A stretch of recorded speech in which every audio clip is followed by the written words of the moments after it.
ETV YouTube channels లో మీ వ్యాపార ప్రకటనల కోసం ఈ నంబర్కి కాల్ చేయండి.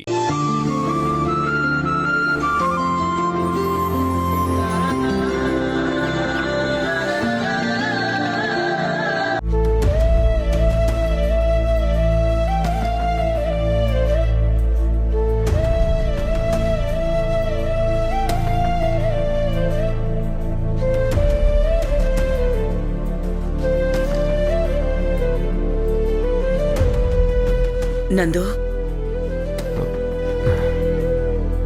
ఏంటమ్మా ఏమైంది? నాకేం కాలేదు నాన్న. నా ఆలోచనంతా ఎప్పుడూ నీ గురించే. నువ్విలా డల్గా ఉంటే చూడలేకపోతున్నాన్రా. నాకేంటమ్మా, నేను బానే ఉన్నాను. నువ్వెంత బావున్నావో నాకు బాగా తెలుసురా. నేనెక్కడ బాధపడతానోనని లేనిపోని సంతోషాన్ని కొని తెచ్చుకుని నాతో మాట్లాడుతున్నావు గాని నీ కష్టమేంటో, నీ కన్నీళ్ల విలువేంటో నాకు మాత్రమే తెలుసు. నిన్న పంతులు గారి దగ్గరికి వెళ్ళాను. ఆయన నీ జాతకం చూసి గ్రహదోషం ఉంది, దానికి శాంతి పూజలు చేయించాలి అన్నారు. నువ్వొస్తే ఆ పూజలు జరిపిద్దాం. త్వరగా బయలుదేరు, గుడికి వెళ్దాం. ఏంట్రా అలా నవ్వుతావేంటి? అమ్మా, పూజలు చేస్తే గ్రహాలు మారతాయేమో గాని తలరాతైతే మారదమ్మా. ఎందుకంటే ఇదంతా నేను చేతులారా చేసుకుంది, నా స్వయంకృతం. నేను చేసుకున్న దానికి నేను అనుభవించాలి తప్ప దానికి పోయి దేవుడిని ఇబ్బంది పెట్టడం ఎందుకు చెప్పు? దేవుడు నాకు నిజంగా మంచి చేయాలనుకుంటే నా పరువు పోకముందే చేసేవాడు. ఇప్పుడు పోయి దేవుణ్ణి బ్రతిమిలాడుకొని పోయిన పరువుని తీసుకొచ్చుకోవడం కంటే ఏమీ జరగలేదని కళ్ళు మూసుకొని కూర్చోవడమే బెటర్. ఏమిట్రా, ఏమిటి నువ్వు మాట్లాడేది? అంతా తలరాతలు మన స్వయంకృతం అని మనలో మనం బాధపడుతూ కూర్చుంటావా? ఏ సమస్యకైనా ఏదో ఒక పరిష్కారం దొరుకుతుంది. ఆ పరిష్కారం పోయి ఆ దేవుణ్ణే అడుగుదాం. నువ్వన్నట్టు దేవుడికి పూజలు చేస్తే తలరాతలు మారవేమో కాని ఆ తలరాతల్ని తప్పించుకోవలసిన మానసిక ధైర్యం, శక్తి ఆ భగవంతుడు ఖచ్చితంగా ఇస్తాడు. పోయి ఆ పూజలు చేయించుకో. రోజులెప్పుడూ ఒకేలాగా ఉండవు, అలాగే తలరాతలు కూడా ఒకేలాగా ఉండవు. సమయాన్ని బట్టి అవి కూడా మారుతూ ఉంటాయి. మన నమ్మకమే మనల్ని గెలిపిస్తుంది. దేవుణ్ణి నమ్ముకున్నవాడు ఎవ్వడూ చెడిపోలేదు. నువ్వు బయలుదేరు. బామ్మా, నన్ను వదిలేయండి. నాకెక్కడికి రావాలని లేదు. అయినా నాకు పోయిన పరువు మర్యాదలు తీసుకొచ్చివ్వడానికి ఏ దేవుడు సహాయం చేయడు. ఎంత జరగాలో అంతా జరగని, ఏం అనుభవించాలో అంతా అనుభవిస్తాను. ఏం కాదు. ఏంటి బాసు, అమ్మ బామ్మ అంతలా చెప్తుంటే ఓసారి వెళ్ళేస్తే ఏం పోతుంది? ఏమో, మనకంతా మంచి జరుగుతుందేమో, ఎవరికి తెలుసు బాసు. అవునరా, నాకంతా మంచి జరుగుతుంది. ఎంత మంచి జరుగుతుందంటే ఆఖరికి నీ చేత కూడా చెప్పించుకోవాల్సి వస్తుంది. అది నాకు జరిగే మంచి. నాదేముంది బాసు, ఈ ఇంట్లో పనోన్ని. నేనేదో మీ దగ్గరున్న స్వతంత్ర కొద్దీ ఏదో అప్పుడప్పుడు అలా వాగుతుంటాను, కానీ నీకు మంచి జరగాలని అమ్మ బామ్మ అంతలా కోరుకుంటున్నారు కదా. ఒకసారి వెళ్ళరా బాసు. రాయ్, నువ్వు కాసేపు పక్కకు వెళ్ళు. నాకు కాస్త మనశ్శాంతి కావాలి.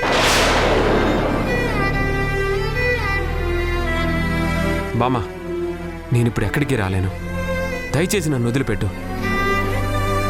ఇలాంటి మొమెంట్లో నేను కొంచెం హార్ష్గా మాట్లాడితే మళ్ళీ మీరు బాధపడతారు. నాకెక్కడికి రావాలని లేదు.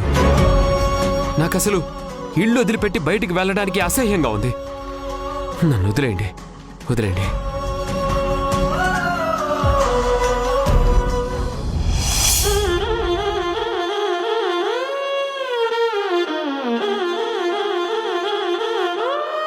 నందు,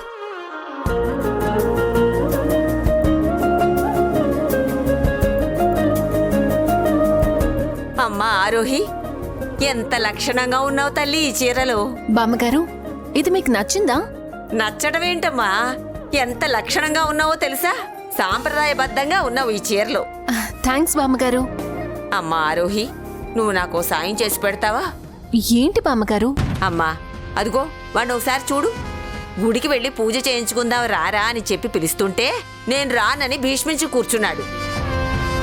వాడికి గ్రహస్థితి బాగాలేదు, పూజలు చేయించాలి, గుడికి తీసుకువెళ్ళాలి అని నీకు నేను ఫోన్లో చెప్పానా? అవును. ఇప్పుడు వాణ్ణి రారా అంటే నేను రాను అంటే రాను అంటున్నాడు. ఎవరు చెప్పినా వినడం లేదమ్మా. కాస్త నువ్వైనా చెప్పి పుణ్యం కట్టుకో అమ్మా. వాణ్ణి ఎలాగైనా ఒప్పించు. ఓరి నాయనో, వీళ్ళు గుడికెళ్లకుండా ఇంట్లో కూర్చుంటే నేననుకున్న ప్లాన్ ఎలా సక్సెస్ అవుతుంది? లాభం లేదు. నేనే ఇక రంగంలోకి దిగాలి. మంచి ఛాన్స్ ఇచ్చింది కదా బామ్మ. అలాగే బామ్మగారు, మీరు అంతగా చెప్పాలా? నందుతో నేను మాట్లాడతాను కదా, డోంట్ వరీ. మా తల్లి, నువ్వు నిజంగా మా పాలిట దేవతవి తల్లి.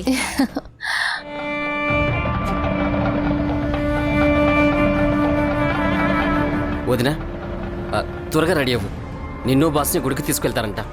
ఏవో పూజలు అవి చేయిస్తారంట. త్వరగా బయలుదేరు. పూజ ఏంటి? అదే వదినా, ఏదో గ్రహస్థితి బాగాలేదంట కదా, అందుకోసమే ఈ పూజలు చేయించాలి అంటున్నారు. ఒరేయ్, ఎవర్రా నిన్ను మాట్లాడమన్నారు? పూజకి ఆవిడ గారిని తీసుకువెళ్తామని మేము నీతో చెప్పావా? ప్రతిదానికి తగుదునమ్మా అంటూ మధ్యలో దూరతావు. అసలు ఈ ఇంట్లో పనోడివా లేకపోతే నువ్వే ఈ ఇంటి ఓనర్వా? నీ ఇష్టం వచ్చినట్టు అన్ని మాట్లాడుతున్నావు.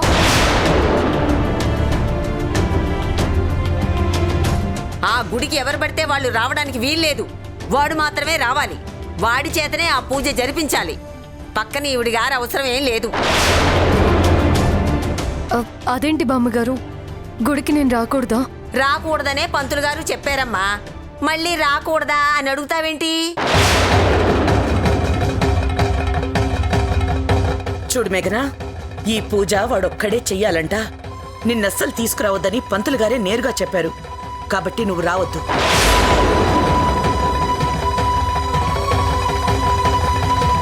అమ్మా, ఆ పంతులు గారు ఏ మూడ్లో ఉండి ఏం చెప్పారు ఏంటో అమ్మా. ఏ పూజలైనా భార్యాభర్తలు ఇద్దరు కలిసి చేస్తారు. అంతేగాని భార్యను వదిలేసి భర్త ఒకడే చేయాలని చెప్పడం నేనెక్కడ వినలేదు.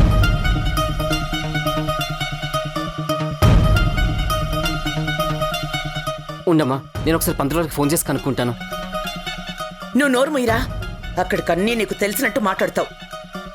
అది కాదమ్మా, అంతకుముందు బాసు వదిన ఇద్దరు కలిసే కదా వెళ్ళి పూజ చేశారు. మరి ఇప్పుడెందుకు వద్దంటున్నారు? ఎందుకా? ఈవిడి గారు వచ్చి పక్కన కూర్చుంటే వాడికి పూజ మీద ఏకాగ్రత కుదరడం లేదంట.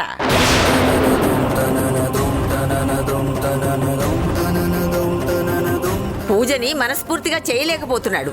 అందువల్లే ఫలితాలు సరిగ్గా దక్కట్లేదని పంతులు గారు మరీ మరీ చెప్పారు. ఇప్పుడు అర్థమైందా తనని ఎందుకు రావద్దంటున్నావో?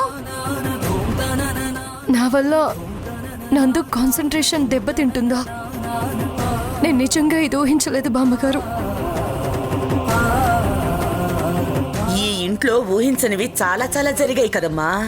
ఇది కూడా అలాంటిదే. నందు, నందు,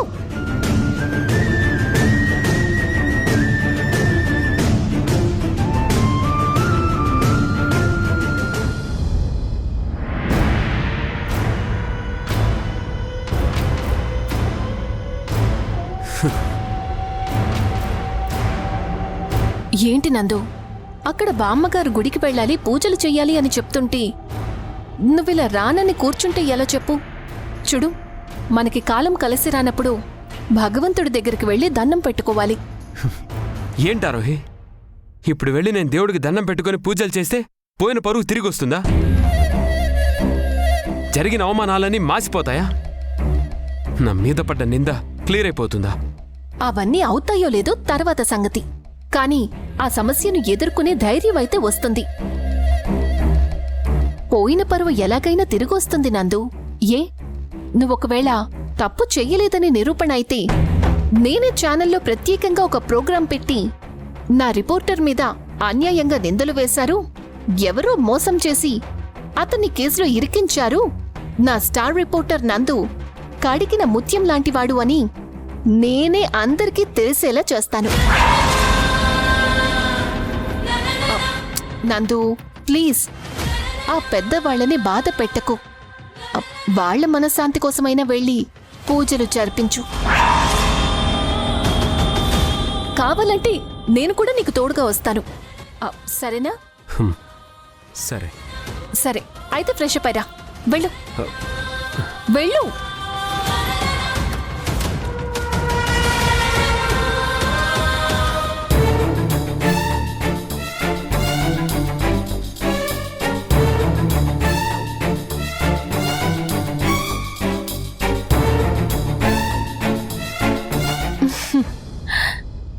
రానందు.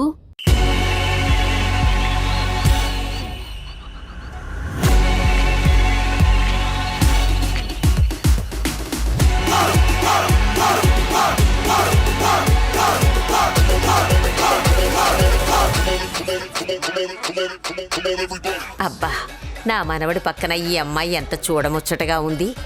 ఇలాంటి అమ్మాయితో గనక వీడి పెళ్లి చేసి ఉంటే వాడి జీవితం సుఖంగా ఉండేది. హా, అనవసరంగా దీన్ని చేసుకున్నాడు. బామ్మగారు, ఇదిగోండి, నందు గుడికొస్తున్నాడు. నా మాట కాదని లెక్క ఒప్పుకున్నాడు. వెంటనే బయలుదేరదాం పదండి. నిజంగానా నందు?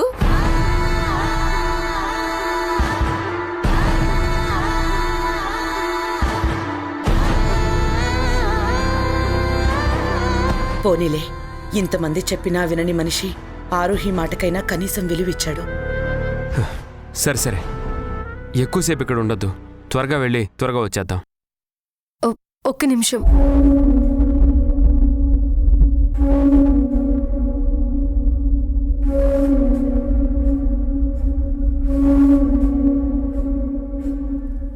ఇదిగోండి, గుడికి వెళ్తున్నారు కదా, పూజా సామాగ్రి తీసుకొచ్చాను, తీసుకుని వెళ్ళండి. ఏం అవసరం లేదమ్మా. అదేంటి బామ్మగారు, గుడికి వెళ్తూ పూజా సామాగ్రి తీసుకువెళ్లకుండా ఉంటారా? అక్కడ ఏం పూజలు జరుపుతారో, ఏం అవసరం అవుతాయో అక్కడ కావలసిన ఆ సామాగ్రంతా పంతులు గారే తెప్పిస్తాను అన్నారు. మరీ అంత అవసరమైతే అక్కడ చుట్టుపక్కల చాలా షాప్స్ ఉన్నాయి, దొరుకుతాయి. ఇంటి దగ్గర నుంచే తీసుకెళ్లాల్సిన అవసరం ఏమీ లేదు. సరే, అక్కడ దొరుకుతాయి కదా, ఇంకెందుకు మళ్ళీ ఇక్కడ డిస్కషన్? లేట్ అయిపోతోంది, వెళ్దాం పదండి. రా నందు. రారా నాన్న.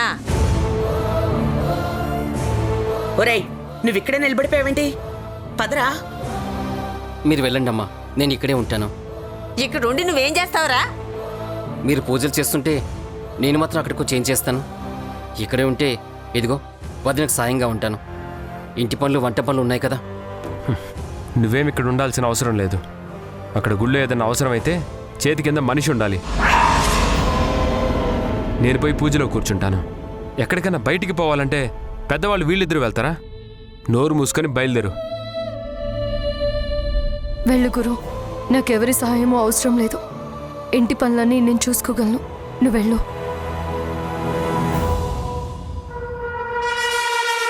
మేఘనా, నువ్వింట్లో ఏ పనులు చేయాల్సిన అవసరం లేదు. పని మనిషి వస్తుంది, తను చేసుకుంటుంది. వంట కూడా తనే చేస్తుందిలే. నువ్వు ప్రశాంతంగా కూర్చో, నీ పిల్లల్ని చూసుకో, చాలు. రేయ్, త్వరగా బయలుదేరదాం పదా.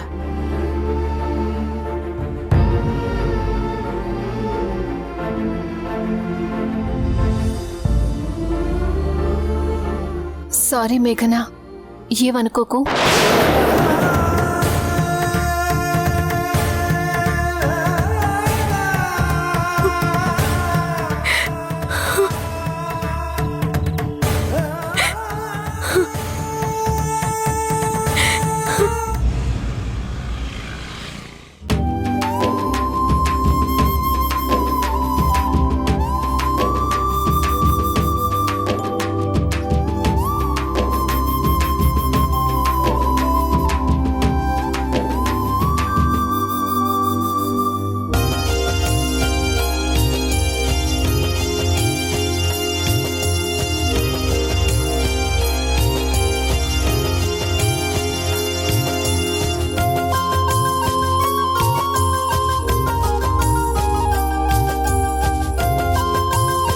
చూసావా సులోచన, ఇంటి కోడలు మన పరువు తీయాలని చూస్తే అదుగు పరాయి పిల్లైనా ఎంత సాయం చేస్తుందో చూడు.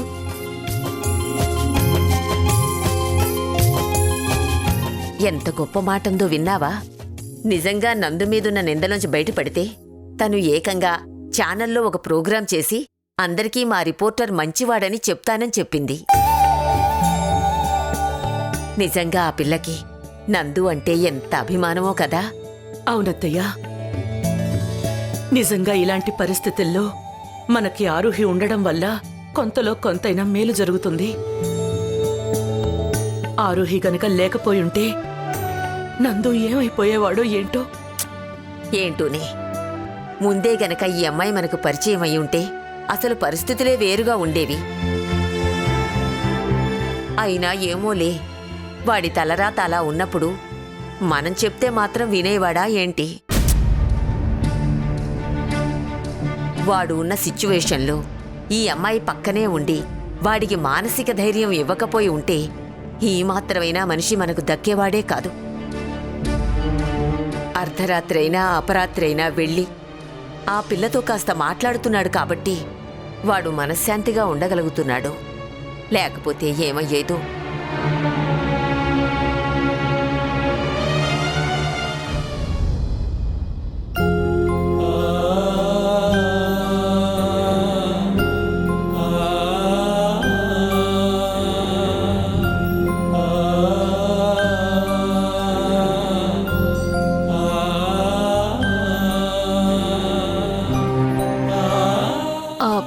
పంతులు గారు, ఇవైనా ఇంకేమైనా తెప్పించాలా? సరిపోతాయమ్మా. ఇక అబ్బాయి వచ్చి పీటల మీద కూర్చుంటే పూజ ప్రారంభించవచ్చు.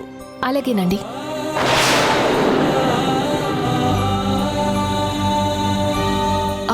ఏంటి నందు ఇంకా చూస్తున్నాం? రా, వచ్చి పూజా కార్యక్రమంలో కూర్చో. ఇప్పటికే చాలా ఆలస్యమైంది అంటున్నారు. పద నందు. చాలా థ్యాంక్స్ ఆరోహి.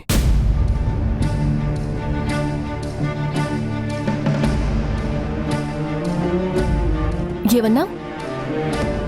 ఏం లేదు, థ్యాంక్స్ అని చెప్తున్నాను. I hurt. నేను అలిగాను.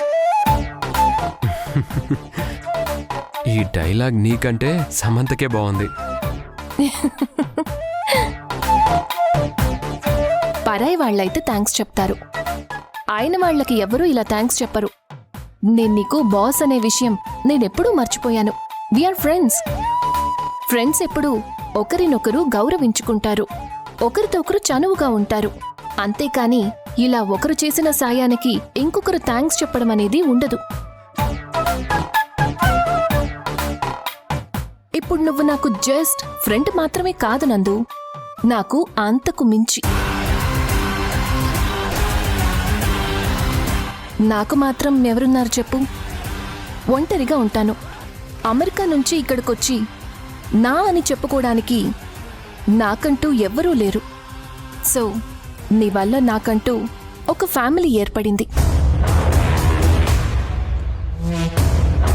నీ ఫ్యామిలీలో ఒక మెంబర్గానే ఉన్నాను తప్ప గెస్ట్లా లేను. మీ ఆదరణ, అందరి అభిమానం చూస్తుంటే నాకొక మంచి ఫ్యామిలీ దొరికింది అనిపిస్తుంది. నేను ఆ ఇంట్లో ఉన్నాను అనే ఫీలింగ్ వస్తుంది. నువ్విలా థ్యాంక్స్లు చెప్పావంటే నాకున్న ఆ ఫీలింగ్ కాస్త పోతుంది. సరే సరే, ఇవన్నీ ఎందుకు గాని, పూజకి టైం అవుతోంది. రా నందు.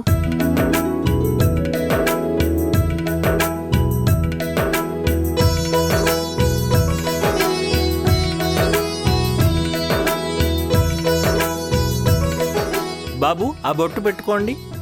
ఓం గణానాన్వా గణపతిగుం హవామహే కవిం కవీనాముపమశ్రవస్తమం జ్యేష్ఠరాజం బ్రహ్మణాం బ్రహ్మణస్పదాన శృణ్వన్నోతిభిస్తేదసాదనం యశివో నావనూపాభ్యాం యా దేవి సర్వమంగళా తయోః సంస్మరణాత్యదుర్భుజం ప్రసన్నవదనం ధ్యాయేత్ సర్వవిఘ్నోపశాంతయే. తదేవ లగ్నం సుదినం చంద్రబలం తదేవా విద్యాబలం దైవబలం తదేవ లక్ష్మీపతే తేంగ్రియగుం స్మరామి. యత్ర యోగీశ్వర కృష్ణ యత్ర పార్థో ధనుర్ధరః తత్ర శ్రైర్విజయో భూతరుద్రవానేత్రమమ స్మృతే సకల కళ్యాణ భాజనే యత్ర జాయతే. అమ్మా ఆరోహి, నీ రుణం ఎలా తీర్చుకోవాలమ్మా? అదేంటి అలా అనేశారు? అంటే ఆ రుణం తీర్చేసుకుంటారా? రుణం తీరిపోతే మనుషులు దూరం అయిపోతారంటారు. అంటే నన్ను దూరం చేసుకోవాలి అనుకుంటున్నారా? అయ్యయ్యో, అదే లేదమ్మా. నువ్వెప్పుడు మా ఇంట్లో మనిషివే. అవును తల్లి, నువ్వు గనక లేకపోతే మేమందరూ ఏమైపోయేవాళ్లమో ఏంటో. నీ వల్లే ఈరోజు మేం కాస్త మనశ్శాంతిగా ఉండగలుగుతున్నాం. లోకమంతా వాడు తప్పు చేసింది అని నమ్మినా నువ్వు నమ్మలేదు. వాణ్ణి వెనకేసుకొచ్చి వాడి కోసం ఏం చెయ్యడానికైనా సిద్ధం అంటున్నావు. ఇది చాలమ్మా. నందు గురించి ఏం చెప్పినా నేను నమ్మనాంటీ. ఎందుకంటే నందు ఏంటో తన వ్యక్తిత్వం ఏంటో నాకు బాగా తెలుసు. ఆయన ఇప్పుడు అవన్నీ ఎందుకు ఆలోచిస్తున్నారు? చక్కగా పూజ చేస్తున్నాడు. అందరూ ప్రశాంతంగా మంచి జరగాలని కోరుకుందాం. ఓం అలంకరణార్థే అక్షతాం సమర్పయామి, అక్షతైః పూజయామి, పుష్పైః పూజయామి. ఓం ప్రకృతే నమః, ఓం వికృతే నమః, ఓం విద్యాయ నమః, ఓం సర్వభూతహితప్రదాయ నమః, శ్రద్ధాయ నమః, ఓం విభూత్యే నమః, ఓం సురభ్యే నమః, ఓం పరమాత్మికాయ నమః, ఓం వాచే నమః, ఓం పద్మాలయాయ నమః, ఓం పద్మాయ నమః, ఓం స్వాహాయ నమః, ఓం స్వదాయ నమః, సుదాయ నమః, ధన్యాయ నమః.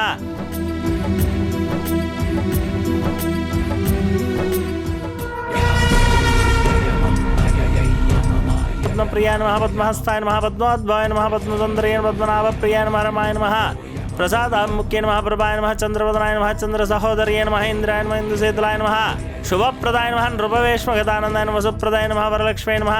నానావిధ పరిమళ పత్ర పుష్పాన్ని సమర్పయామి.